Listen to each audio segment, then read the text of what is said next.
नमस्कार,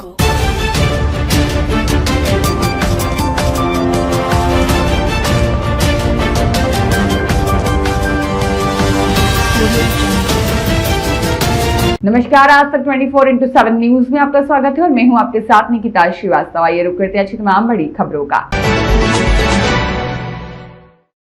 क्रांति की सरजमीन महुआ डाबर में 3 दिवसीय महुआ डाबर महोत्सव का शुभारंभ सोमवार से हुआ। महुआ डाबर संग्रहालय द्वारा आयोजित इस महोत्सव का उद्घाटन प्रख्यात लेखक प्रणव मुखर्जी ने किया।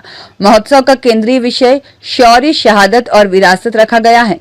उद्घाटन सत्र में मुखर्जी ने कहा, 10 जून 1857 को यहाँ के क्रांतिवीरों ने 6 ब्रिटिश सैन्य अधिकारियों को मार गिराया था। यह वीरतापूर्ण प्रतिरोध अंग्रेजी हुकूमत के लिए सीधी चुनौती बन गया। प्रतिशोध में अंग्रेजों ने लगभग 5000 की आबादी वाले पूरे महुआ डाबर गांव को गैर चिरागी घोषित कर दिया और अंतर्राष्ट्रीय व्यापार के इस समृद्ध केंद्र को जलाकर राख कर दिया।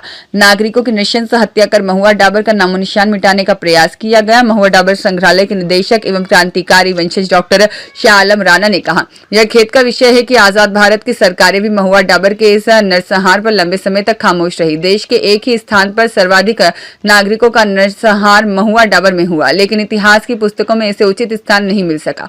महोत्सव में एक प्रस्ताव पारित कर मांग की गई है कि ब्रिटिश सरकार 3 जुलाई 1857 के महुआ डाबर विभत्स नरसंहार के लिए औपचारिक रूप से माफी मांगे। वक्ताओं ने कहा कि ब्रिटेन को अपने औपनिवेशिक अपराधों को स्वीकार करना चाहिए और वक्ताओं ने यह भी कहा कि भारतीय स्वतंत्रता संग्राम के दौरान आजादी के दीवानों की मोहरें, जवाहरात, सोना चांदी, हथियार, पांडुलिपियां और जमीनें अंग्रेजों ने जब्त कर रॉयल ट्रेजरी में जमा कर दी थी। भारत सरकार और संसद से मांग है कि 1857 में जब्त क्रांतिवीरों की संपत्तियों का पूरा ब्यौरा सार्वजनिक किया जाए और उनकी वापसी की प्रक्रिया शीघ्र शुरू की जाए। डॉक्टर राणा ने बताया कि उत्तर प्रदेश पर्यटन नीति 2022 के तहत महुआ डाबर को स्वतंत्रता संग्राम सर्किट में शामिल किया गया था और साथ ही महुआ डाबर के निकट 10 एकड़ क्षेत्र में एक जीवंत, भव्य और गौरवशाली सरकारी स्मारक विकसित करने की घोषणा भी की गई थी, लेकिन अभी तक यह योजना धरातल पर दिखाई नहीं दे रही। उन्होंने मांग की कि महुआ डाबर में शहादत विरासत कॉरिडोर विकसित किया जाए ताकि विश्व इस गौरवशाली इतिहास से परिचित हो सके। उद्घाटन समारोह में संस्कृति कर्मी और लोक गायक सुनील पंडित ने महुआ डाबर की शहादत पर आधारित अपनी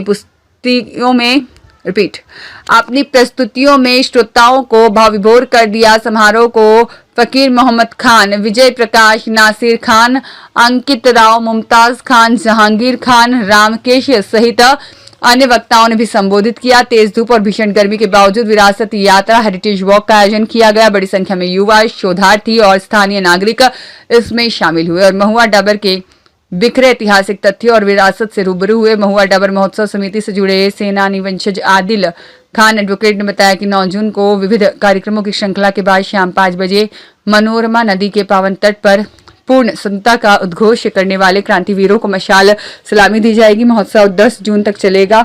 10 जून को शौर्य दिवस के अवसर पर शहीदों को सशस्त्र पुलिस गार्ड द्वारा सलामी दी जाएगी और विरासत संरक्षण संकल्प सभा का भी आयोजन किया जाएगा। फकीर मोहम्मद खान की रिपोर्ट।